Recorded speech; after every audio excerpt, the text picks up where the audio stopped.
नमस्कार, आप देख रहे हैं स्पेशल रिपोर्ट न्यूज रूम से। आपके साथ मैं हूं अंजना ओम कश्यप। कृषि कानून को लेकर देश में अभी भी बवाल जारी है। 22 दिन बीत चुके हैं।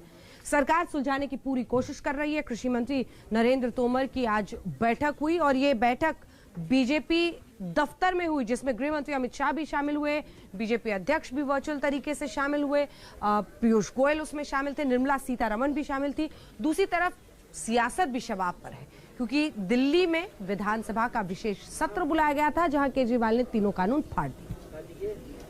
तीनों कानूनों को मैं सदन के सामने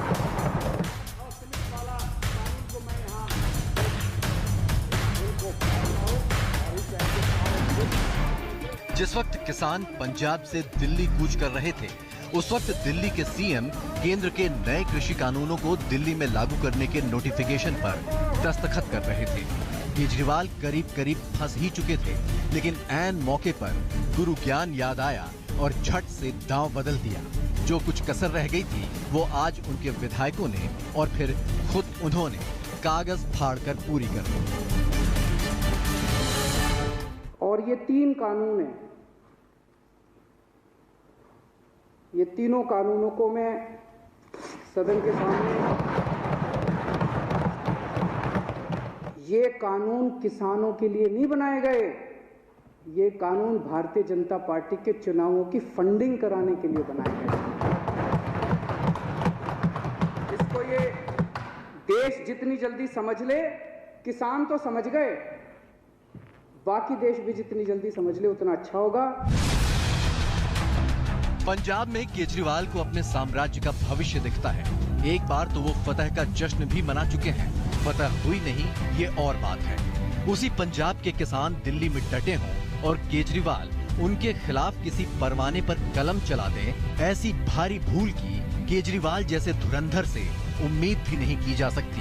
लेकिन भूल तो हो गई, लिहाजा केजरीवाल ने उसे सुधारा भी अपने अंदाज में। सबसे पहले अपने राज्य के बॉर्डर बंद करके बैठे किसानों का हाथ जोड़कर इस्तकबाल करने पहुंचे, इस अरज के साथ कि सीएम नहीं सेवक मिलने आया है। उसके बाद अनशन कर रहे किसानों के साथ खुद भी अनशन किया। कोई कमी न रह जाए, इसलिए आज विधानसभा में कागज फाड़कर यज्ञ की आखिरी आहुति भी दे डाली। हम किसानों की सभी मांगों का समर्थन करते हैं। किसानों का मुद्दा और किसानों का जो संघर्ष है वो बिल्कुल जायज है। शुरू से हम पूरी तरह से, मेरी सरकार और हमारी पार्टी किसानों के संघर्ष में साथ रहे हैं। पंजाब हरियाणा के किसान केजरीवाल का ये भूल सुधार कबूल करेंगे या नहीं, ये तो वक्त बताएगा। लेकिन बीजेपी समेत विरोधी पार्टियां एक सुर में कह रही हैं कि ये नौटंकी है और कुछ नहीं। चुना हुआ मुख्यमंत्री संविधान सम्मत संसद से पास किसी बिल को इस तरह से विधानसभा में टुकड़े टुकड़े फाड़ दे, ये बड़े शर्म की बात है। जबकि साथ में ये भी याद रहे कि उन्होंने ये बिल स्वयं ही पास किया है, उसके बाद इस तरह का नाटक क्यों? किसान आंदोलन की महाभारत में ये तो रहा विपक्ष अध्याय। सरकारी कर्म और कांड की बात करें तो नया कुछ भी नहीं है। पहले दिन से सरकार यही कह रही है कि नए कानून से किसानों का भला होगा। आज भी चारों दिशाओं में यही आकाशवाणी गूंज रही है। किसान कान में रुई ठूंस कर बैठे हों तो बैठे रहें। किसान अपनी उपज को मंडी के अलावा अगर कहीं बाहर बेचना चाहेगा, उस पे किसी भी प्रकार का कोई टैक्स नहीं लगेगा। यह गारंटी देने की एक व्यवस्था इसमें की जा रही है। लेकिन भाइयों बहनों, गुमराह करने का प्रयास ये विपक्ष और कुछ चुनिंदा लोग, जिन्हें भारत की प्रगति और किसानों की प्रगति और किसानों की खुशहाली अच्छी नहीं लग रही है, वे लगातार गुमराह करने का कार्य कर रहे हैं। अलग सिर्फ ये है कि अब किसानों के धरने के जवाब में बीजेपी सरकार वाले राज्यों में भी किसानों का जमावड़ा जुटाकर कृषि कानूनों का जयकारा करवाया जा रहा है। एक ही कानून पर देश के 2 हिस्सों में ऐसी उत्तर दक्षिण वाली प्रतिक्रियाएं भी हैरान करने वाली हैं। बहरहाल पीएम मोदी कल एमपी में ऐसे ही एक किसान सम्मेलन को वीडियो कॉन्फ्रेंसिंग के जरिए संबोधित करेंगे और किसानों की शंका दूर करने की कोशिश करेंगे, जैसा वो पहले भी कई बार कर चुके हैं। मैं अपने किसान भाई बहनों से फिर एक बार कह रहा हूं, बार बार दोहराता हूं कि उनकी हर शंका के समाधान के लिए सरकार 24 घंटे तैयार है। किसानों का हित पहले दिन से हमारी सरकार की सर्वोच्च प्राथमिकताओं में से एक रहा है। कहा तो केंद्र सरकार ने सोचा होगा कि जिस सुधार की चर्चा करीब करीब सभी पार्टियां कर रही थी, उसको अमली जामा पहनाकर वो वाहवाही लूट लेगी, और कहा ये हाल है कि बदलाव की वकालत करने वाले आज बदलाव को बर्बादी बताने पर तुले हैं। सबसे मजेदार बात तो ये है कि 2019 में अपने घोषणा पत्र में मंडी कमेटी खत्म कर देने का वादा करने वाली कांग्रेस आज अपने घोषणा पत्र का नाम सुनकर ही आग बबूला हो जाती है। दिल्ली से पंकज जैन, बरेली से अभिषेक मिश्रा और भोपाल से रवीश पाल सिंह के साथ आज तक ब्यूरो। इस बीच आपको बताएं, प्रधानमंत्री नरेंद्र मोदी ने कुछ ही देर पहले ट्वीट किया है और कहा है कृषि मंत्री ने एक चिट्ठी लिखी है किसानों के नाम। यानी प्रधानमंत्री भी अपनी पूरी ताकत इसके पीछे लगाते हुए कृषि मंत्री की उस चिट्ठी के जरिए क्या किसान मान पाएंगे, क्योंकि उसमें तमाम अफवाहों को दूर करने के लिए प्यारे किसान भाइयों और बहनों लिखकर ये चिट्ठी कृषि मंत्री ने लिखी है और एक एक अफवाह पर उन्होंने सच सामने रखने की भी कोशिश की है।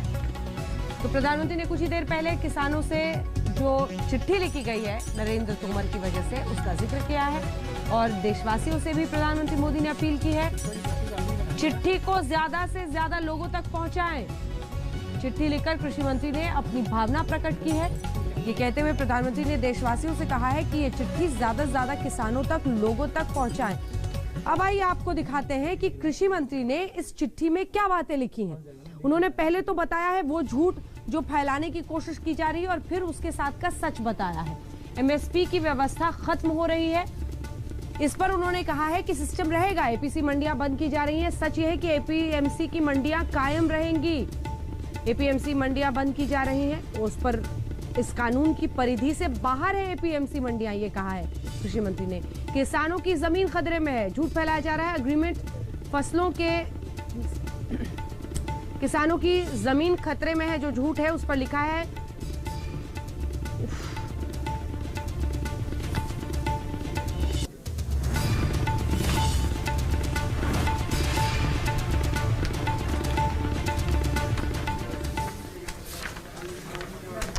और अब आइए आपको दिखाते हैं, दरअसल अब ये मामला कानून का, जो कृषि कानूनों का है, वो सुप्रीम कोर्ट की चौखट तक भी पहुंचा हुआ है। लगातार उस पर हियरिंग हो रही है।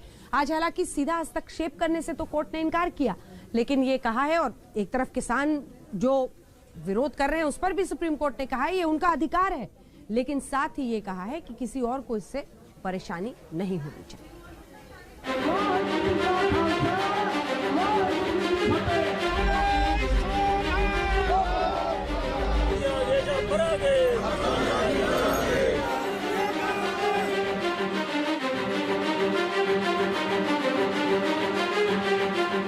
एक तरफ किसानों के आंदोलन की गूंज तो दूसरी तरफ इंसाफ के दरवाजे पर सुनवाई। चीफ जस्टिस शरद अरविंद बोबडे की अगुवाई में 3 जज आज भी बैठे। वकीलों के बीच बहस आज भी हुई। दलीलों का पुलिंदा तो जरूर खोला गया, लेकिन सुनवाई टल गई। सरकारों और किसानों के बीच अटकी हुई बात को लेकर सुप्रीम कोर्ट ने आज दोबारा सुझाव दिया कि शायद कृषि विशेषज्ञों की मदद लेकर कोई बीच का रास्ता निकाला जा सके। कोर्ट ने ये भी सरकार से पूछा है कि क्या इन कृषि कानूनों के अमल पर थोड़ी रोक लगाई जा सकती है, थोड़ी देरी की जा सकती है, ताकि किसानों को ये आश्वासन मिले कि सरकार जो है वो उनसे बात करने के बारे में सीरियस है। सरकार और किसानों के बीच कमेटी बनाने पर बात तो नहीं बन सकी, लेकिन सुनवाई के दौरान सुप्रीम कोर्ट की तल्ख टिप्पणी जरूर सामने आई। ये टिप्पणी याचिकाकर्ताओं की तरफ से प्रदर्शनकारियों को सड़क से हटाने की मांग पर आई। सुप्रीम कोर्ट ने कहा कि किसानों को प्रदर्शन का हक है, लेकिन इससे किसी को दिक्कत नहीं होनी चाहिए। प्रोटेस्ट के दौरान, इस एजिटेशन के दौरान वो किसी और नागरिक का जो उनका हक होता है संविधान के अंदर, उसे ना वायलेट करे, स्पेशली कोई न्यूसेंस वैल्यू या रोड ब्लॉक ना करे। यही हमारी मांग है। और ख़ास करके शाहीन बाग के जजमेंट में जो ऑब्जर्वेशंस है, उस चीज़ को मद्देनज़र रखते हुए उस चीज़ को इम्प्लीमेंट किया जाए, यही पिटिशनर का कहना है। जब से इस मामले में सुप्रीम कोर्ट की एंट्री हुई है, तब से बातचीत के जरिए सुलझाने की पहल तेज हो गई है। और जिसकी झलक आज की सुनवाई में भी दिखी। सुप्रीम कोर्ट ने सरकार से जानना चाहा कि क्या जब तक बातचीत से कुछ तय नहीं हो जाता इस कृषि कानून को लागू करने से रोका जा सकता है। इस पर अटॉर्नी जनरल के वेणुगोपाल ने कहा कि वो सरकार से पूछकर बताएंगे। किसानों के वकील AP सिंह ने कहा इस पूरे मामले का समाधान निकाला जाए। इस बीच पंजाब सरकार की तरफ से P चिदम्बरम ने भी कोर्ट के सामने अपनी बात रखी। उन्होंने कहा कि कोर्ट जो भी कमेटी बनाएगा उस पर हम सहयोग करेंगे। बहस के दौरान दिल्ली सरकार की तरफ से वकील राहुल मेहरा ने कहा कि हमें जानबूझकर इस मामले में पक्षकार नहीं बनाया गया है। दिल्ली सरकार के वकील के बार बार टोकने पर चीफ जस्टिस ने कहा कि आप बीच में टोकाटाकी ना करें, आपको बाद में सुनेंगे। हालांकि बाद में कोर्ट ने दिल्ली सरकार की बातें नहीं सुनी। सुप्रीम कोर्ट ने कहा कि क्रिसमस की छुट्टियां हो रही हैं, लिहाजा इस मामले में अगली सुनवाई अवकाशकालीन पीठ करेगी। अब ऐसे में सवाल उठता है कि कृषि आंदोलन के खिलाफ प्रदर्शन कर रहे किसान और कानून वापस नहीं लेने पर अड़ी सरकार के सामने आगे क्या रास्ता है। इस मामले में चीफ जस्टिस की टिप्पणी में उम्मीद की रोशनी दिखती है। चीफ जस्टिस ने कहा, प्रदर्शन का भी एक लक्ष्य होता है जो बातचीत से निकल सकता है। यही वजह है कि हम कमेटी बनाने की बात कर रहे हैं। कमेटी में एक्सपर्ट हो सकते हैं, वो अपनी राय रखें। यानी साफ है बातचीत से ही रास्ता निकलेगा। बातचीत से ही सरकार और अन्नदाताओं के बीच बात बनेगी। उनकी रूपरेखा क्या होगी ये सुप्रीम कोर्ट तय करेगा। हालांकि 6 दौर की बातचीत बेनतीजा रही है, लेकिन उम्मीद है कि बातचीत से ही गतिरोध का कोहरा छटेगा। अनिशा माथुर के साथ संजय शर्मा, दिल्ली आज तक। तो सुप्रीम कोर्ट का रुख आपने इस रिपोर्ट में देख लिया। अब सवाल यही है कि किसान अभी भी तमाम जगह देख रहे हैं, अपनी आस लगाए बैठे हैं। आइए आपको सीधे बॉर्डर लिए चलते हैं, क्योंकि आपके मन में भी ये सवाल होगा कि उनकी हालत क्या है। दिल्ली के बॉर्डर, मेरा मतलब था, जबरदस्त ठंड का सामना। 22वां दिन है ये उनके आंदोलन का। वहां से ग्राउंड रिपोर्ट देखिए।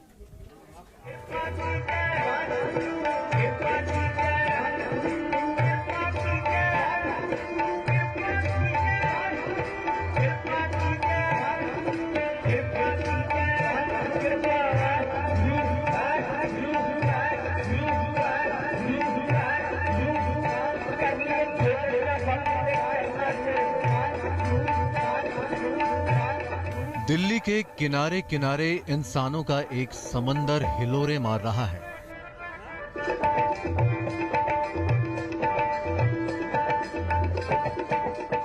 कभी उमड़ता घुमड़ता तो कभी एकदम शांत। सर्द सुबह में इसी समंदर से धुआं उठता दिखता है तो ठिठुरन वाली रातों में लगता है मानो समंदर जम गया।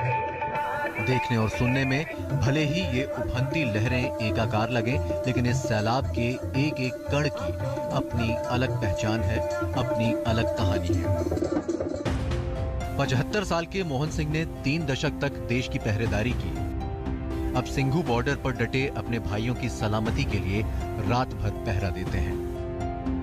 हम लोग हर जगह पर हर आदमी को सिक्योरिटी व्यू से देखते हैं, चाहे वो सिक्योरिटी पर कहीं भी हो, चाहे वो मेस हो, चाहे वो लंगर हो, चाहे वो स्टेज हो, कोई भी जगह जहाँ लोग सोए हुए हैं, आराम कर रहे हैं, उनके बारे में हम देखते हैं। कोई भी आदमी, कोई लेडीज हो या कोई बच्चा हो, उसके साथ कोई नाजायज हरकत ना करे। धरने पर बैठे किसान खाली वक्त में कुछ नया सीखें, पंजाब से यही सोच लेकर गुरु प्रताप सिंह भी सिंघू बॉर्डर पहुंच गए अपनी किताबों के पुलिंदे के साथ। टेंट में लाइब्रेरी खुली तो किसानों के साथ साथ आसपास की बस्तियों के बच्चे भी यहीं रमने लगे। मकसद यही है कि ज़्यादा से ज़्यादा लोग एजुकेट हों, उन्हें अपने इतिहास के बारे में पता लगे, क्योंकि जब तक कोई बच्चा एजुकेट नहीं होगा तो उसे सही या गलत का पता नहीं लगेगा। ये वीर सिंह उन्होंने किया है, वीर जी ने, उनका आइडिया था, क्योंकि यहाँ पे हमने देखा है यहाँ के स्लम एरिया के जो बच्चे थे वो ऐसे ही मतलब नारे लगाते हुए ऐसे ही घूमते थे ताकि उन्हें लंगर मिल जाए। तो हम यहाँ पे उनका किया है ताकि वो किताबें पढ़े और एजुकेट हो। सिंघू बॉर्डर पर खुले में एक सैलून भी चल रहा है। कटिंग शेविंग के लिए परेशान आंदोलनकारियों की फिक्र में लाभ सिंह पंजाब से अपने सैलून के कर्मचारियों को लेकर यहाँ पहुँच गए। खर्च तो ज्यादा है, लेकिन फिर भी सबको फ्री सेवा दी जा रही है। और मेरा सारा किसान भाई आंदोलन में आ चुका है और उनकी सेवा के लिए मैंने यहाँ पे अपना फ्री सेवा करके सैलून बना दिया है। अपना सैलून पे वहाँ पे छुट्टी कर दी है, सैलून ऑफ कर दिया है। जब तक आंदोलन चलेगा हम यहाँ पर अपनी सेवा जारी रखेंगे। आंदोलन शुरू हुए 22 दिन हो गए। पहले का खुशनुमा मौसम अब जुल्म पर उतर आया है, लेकिन दिल्ली बॉर्डर पर न तो किसानों की तादाद कम हुई, न हौसला। से अन्य राज्यों से आने वाले किसानों को भी रोका जा रहा है। हम इसकी निंदा करते हैं और सरकार से अपील करते हैं कि इस प्रकार की कार्रवाई करना बंद करें, न इसका माकूल जवाब हम सरकार को देंगे। हमारे हौसले अभी पस्त नहीं हुए, बुलंद है। उधर दिल्ली नोएडा के चिल्ला बॉर्डर पर आज हंगामा रहा। रास्ता बंद करने के लिए आज फिर बड़ी तादाद में किसान जुटे। कुछ प्रदर्शनकारी सड़कों पर लेट गए। कुछ देर तक अफरा तफरी मचने के बाद आखिरकार पुलिस ने इन्हें हिरासत में ले लिया और रास्ता खोल दिया। अपनी बात मानने का पूरी तरह से पुलिस बिकी हुई है, पूरी तरह से बिकी हुई है। आपकी आगे की आवाज दबाने का और भी हमारे साथी आ रहे हैं, वो ब्लॉक करेंगे सड़क को। लेकिन जब तक ये तानाशाही सरकार हमारी बातों को नहीं मानती है, हम तब तक पीछे नहीं हटेंगे, नहीं हटेंगे।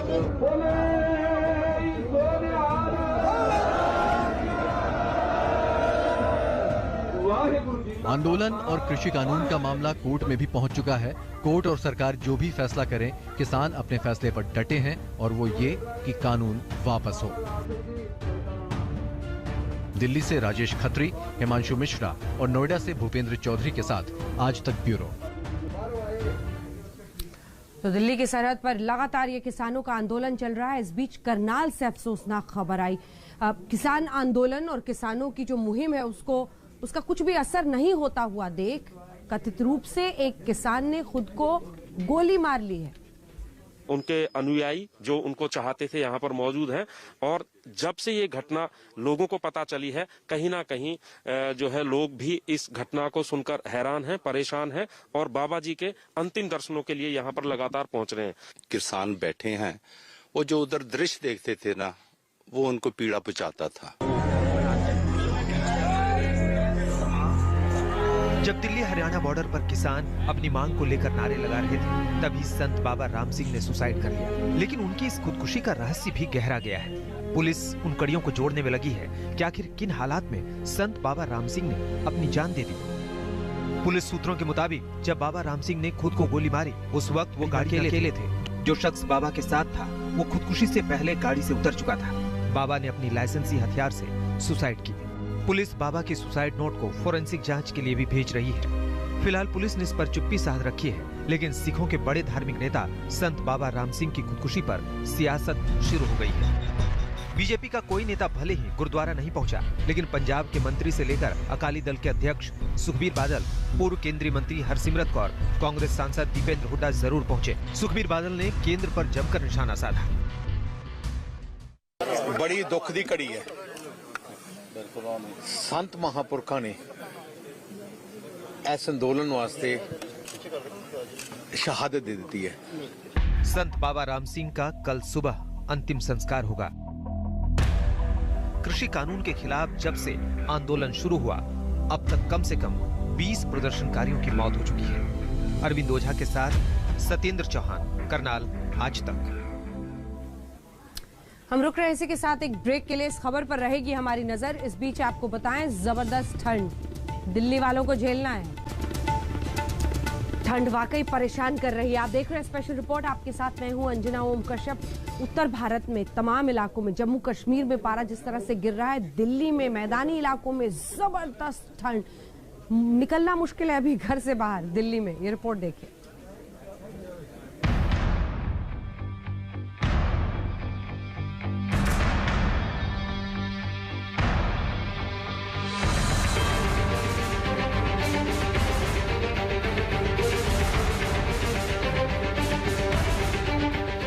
कोई कंबल में दुबका है, कोई गर्म कपड़ों में लिपटा है, कोई हाथ मल रहा है, कोई शीत लहर से बच रहा है। फिर भी ठंडी हवा हड्डियों से पार हो रही है। इसे कहते हैं ठंड, जो दिसंबर के महीने में अब की बार रिकॉर्ड तोड़ रही है। दिल्ली हो या एनसीआर हो, राजस्थान हो या पंजाब हो, पहाड़ों पर बर्फ बेहिसाब गिर रही है।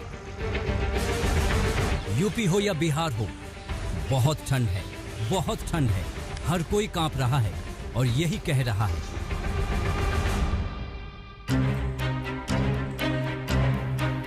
आज हम आपको दिखाएंगे कि कैसे राजस्थान में बर्फ जम गई है।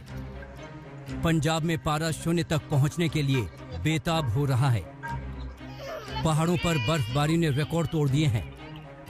जम्मू कश्मीर से लेकर उत्तराखंड और हिमाचल प्रदेश तक भयंकर बर्फबारी हो रही है। सिर्फ देश ही नहीं बल्कि दुनिया का यही हाल है। अमेरिका में तो क्रिसमस से पहले बर्फबारी ने तो मुसीबतों का पहाड़ खड़ा कर दिया है। आज हम आपको बर्फबारी से जूझते अमेरिका के हालात भी दिखाएंगे, लेकिन पहले बात हिंदुस्तान की करते हैं।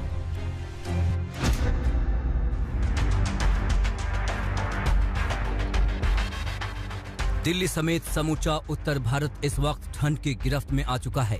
पिछले एक सप्ताह से दिल्ली एनसीआर में ठंड कहर ढा रही है। शीतलहर के साथ बर्फीली हवाओं ने दिल्ली एनसीआर में लोगों का जैसे जीना दुश्वार कर दिया है। ठंड तो हर साल आती है, पर इस बार थोड़ा ज्यादा हो रहा है, पर ठीक है। हम लोग गुजारा तो गरीब आदमी रोड पे लकड़ जला के, वो भी उपलब्ध नहीं है तो पुराना पेपर जला के गुजारा कर रहे हैं। फिजिकल बहुत कड़ाके की सर्दी है। हवा भी चल रही है। हवा भी चल रही है। हवा से ठंड ज्यादा बढ़ गई है। मौसम विभाग की माने तो दिल्ली एनसीआर में सुबह का न्यूनतम तापमान 3.5 डिग्री तक पहुंच गया है। शुक्रवार को भी शीतलहर चलने के पूरे आसार हैं। In Delhi NCR, lowest temperature recorded today was 3.5 degree at Ridge Observatory. So it is a condition of cold wave. So today we have realized cold wave at two places, Ridge and Ayanagar. And if we can think about the cold day, so yesterday cold day was realized in Lodi Road as well as Palam Observatories. And this is prevailing for last 3 days. And this is likely to continue for today itself and up to 18th. So we can see from 15th the cold day condition is prevailing, and this is a spell, and it is going to last till 18 December cold day condition. Delhi NCR में ठिठुरन भरी ठंड का आलम यह है कि अब सुबह ही नहीं बल्कि दिन भी खासे ठंडे हो रहे हैं। बुधवार को ठंड ने पिछले एक दशक का रिकॉर्ड तोड़ दिया। अब आपको दिखाते हैं 16 दिसंबर को पिछले 10 सालों में कितनी ठंड पड़ी। साल 2011 में 16 दिसंबर को न्यूनतम तापमान 5 डिग्री था। साल 2012 में 16 दिसंबर को न्यूनतम तापमान 14 डिग्री था। साल 2013 में 16 दिसंबर को न्यूनतम तापमान 9 डिग्री था। साल 2014 में 16 दिसंबर को न्यूनतम तापमान 9 डिग्री था। साल 2015 में 16 दिसंबर को न्यूनतम तापमान 5 डिग्री था। साल 2016 में 16 दिसंबर को न्यूनतम तापमान 7 डिग्री था। साल 2017 में 16 दिसंबर को न्यूनतम तापमान 8 डिग्री था। साल 2018 में 16 दिसंबर को न्यूनतम तापमान 7 डिग्री था। साल 2019 में 16 दिसंबर को न्यूनतम तापमान 10.2 डिग्री था। साल 2020 में 16 दिसंबर को न्यूनतम तापमान 5.8 डिग्री था। और तो और हैरान करने वाली बात तो ये है कि जिस हिसाब से पहाड़ों पर बर्फबारी हो रही है, उसके चलते दिल्ली में ठंड और भी कहर ढा सकती है और पारा 2 डिग्री तक भी गिर सकता है। सोचिए, जब 4 डिग्री में ये हाल है तो 2 डिग्री वाली ठंड तो जैसे मार ही डालेगी। पहाड़ों में बर्फबारी हो रही है और दिल्ली में धुंध की वजह से गाड़ियों ने हाईवे पर हेडलाइट्स जलाकर चलना शुरू कर दिया है। दिल्ली एयरपोर्ट की सुने तो उन्होंने भी एयरप्लेन्स के लिए लो विजिबिलिटी मैन्यूवरिंग शुरू कर दी है। दिल्ली की ठंड अब बढ़ेगी, घटेगी नहीं। और इसी कड़ाके की ठंड के बीच दिल्ली में किसान भी आंदोलन कर रहे हैं। सिंघू बॉर्डर से लेकर टिकरी बॉर्डर और गाजीपुर बॉर्डर पर किसान सर्दी भरी रातें और शीतलहर वाले दिन गुजार रहे हैं। इस तरह से दिल्ली में ठंड का आफतकाल लगा है। आज तक ब्यूरो। सोचिए, दिल्ली में 2 डिग्री तापमान। वैसे पहाड़ी इलाके जो हैं वही ये परेशानी का सबब है मैदानी इलाकों के लिए। जबरदस्त बर्फबारी हो रही है इस बार। हिमाचल प्रदेश, उत्तराखंड, जम्मू कश्मीर, श्रीनगर में 10 साल के बाद पहली बार -6.5 डिग्री तापमान। जबरदस्त ठंड है।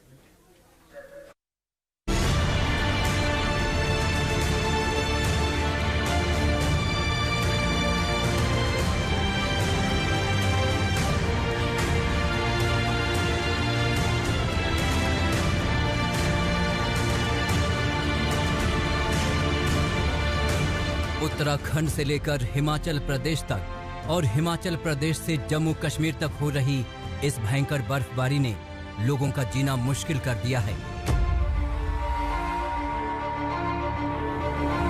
सबसे पहले आपको उत्तराखंड की तस्वीरें दिखाते हैं। विश्वविख्यात केदारनाथ धाम में इन दिनों जमकर बर्फबारी हो रही है। बर्फबारी के कारण तापमान में भारी गिरावट आई है। केदार धाम में 6 फीट से अधिक तक बर्फबारी हो चुकी है और इन दिनों केदारनाथ में तापमान -7 डिग्री से भी नीचे पहुंच चुका है। केदारनाथ धाम के कपाट 16 नवंबर को बंद किए गए थे। तभी से यहां भयंकर बर्फबारी हो रही है और इस बर्फबारी के चलते निचले इलाके प्रचंड ठंड का प्रकोप झेल रहे हैं। केदारनाथ धाम पूरी तरह से खाली हो चुका है। मात्र एक साधु निवास कर रहे हैं। आप तस्वीरों में देख सकते हैं कि पूरा केदारनाथ सफेद नजर आ रहा है। मंदिर के आगे बनी नंदी की मूर्ति भी बर्फ से ढक चुकी है। इसके अलावा आने जाने के सभी पैदल मार्ग भी बंद हैं। केदारनाथ में इस वक्त सिर्फ बर्फ ही बर्फ दिखाई दे रही है। उत्तराखंड के औली में भी भयंकर बर्फबारी हो रही है, लेकिन यहाँ की बर्फबारी खुशियां लेकर आई है। इस बर्फबारी से जैसे कोरोना का साया छंट गया है। धड़ल्ले से पर्यटक पहुंच रहे हैं। औली की हसीन बर्फीली वादियों का जमकर आनंद उठा रहे हैं। लगातार दिन प्रतिदिन औली पहुंचने वाले पर्यटकों की संख्या बढ़ती जा रही है। लॉकडाउन के बाद अभी रोजगार खुल गया है। थोड़ा सा बर्फ पड़ने के बाद थोड़ा आसार है कि थोड़ा सीजन में बढ़ोतरी होगी। अभी स्कीइंग, ट्यूब राइडिंग, जैसे बाइक राइडिंग, सभी चीज अभी चालू है हमारे यहाँ पे। बर्फबारी के बाद जोशीमठ से औली तक आकाश की सैर कराने वाला रोपवे रोजाना पर्यटकों को जोशीमठ से औली तक की सैर करवा रहा है। यहाँ पहुंचे पर्यटक सुबह से शाम तक बर्फ में स्कीइंग, स्नोमैन, हॉर्स राइडिंग और बर्फ में जमकर खेल रहे हैं। टूरिस्टों को भले ही इस बर्फबारी में मजा आ रहा है, लेकिन उत्तराखंड के निचले इलाकों के लोग ठंड के कहर को लेकर डरे हुए हैं।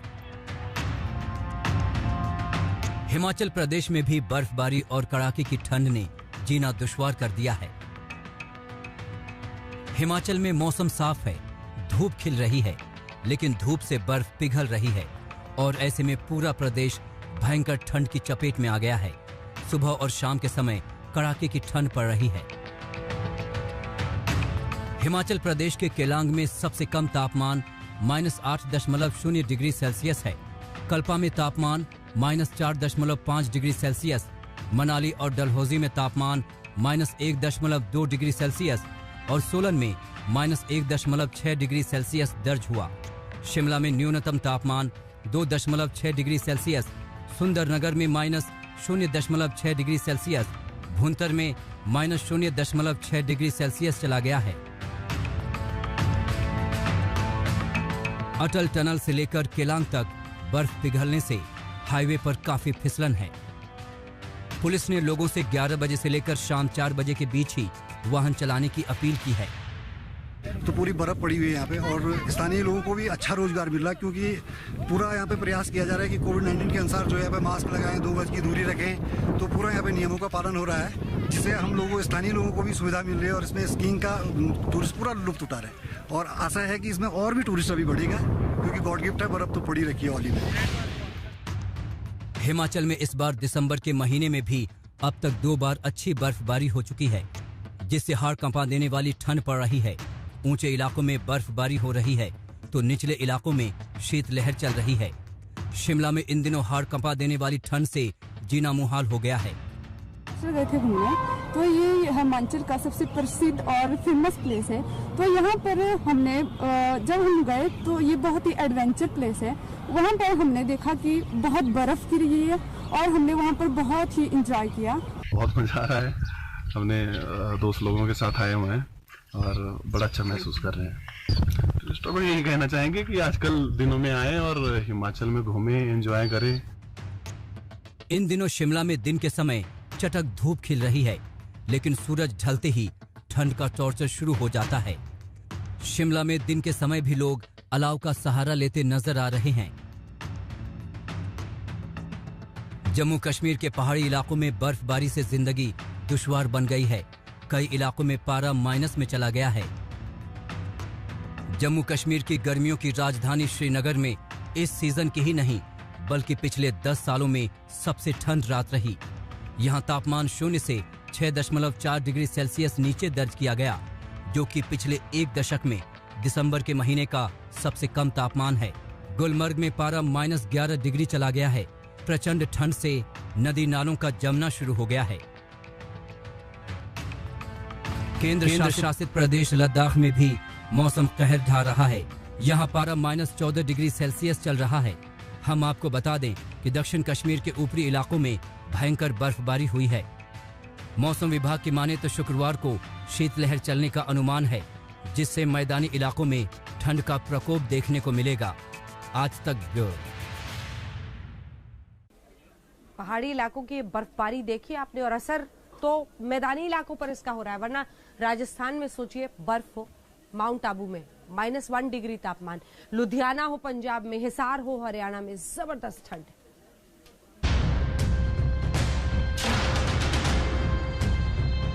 पहाड़ों पर बर्फबारी और बर्फीली हवाओं से मैदानी इलाकों में खून जमा देने वाली ठंड पड़ रही है।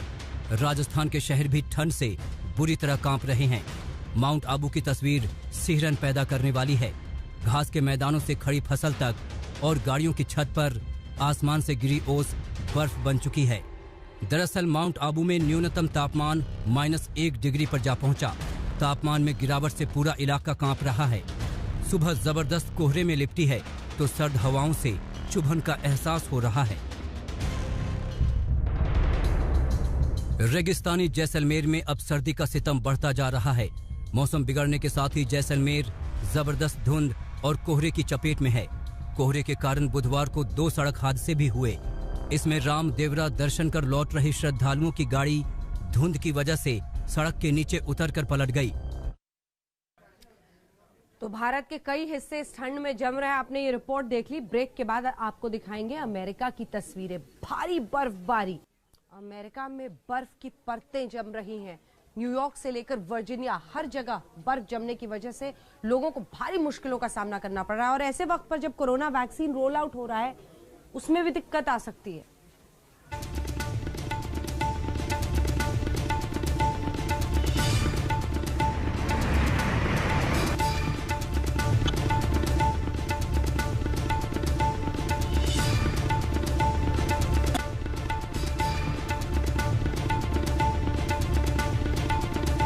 स्पेशल रिपोर्ट में इसी के साथ इतना ही। देश दुनिया की बाकी खबरों के लिए आप देखते रहिए आज तक। नमस्कार, मैं हूं अंजना ओम कश्यप। हमें उम्मीद है ये वीडियो आपको पसंद आया होगा। लेटेस्ट खबरों के लिए यूं ही देखते रहिए आज तक, और इस वीडियो के पसंद आने पर लाइक, शेयर एंड सब्सक्राइब करना ना भूलें।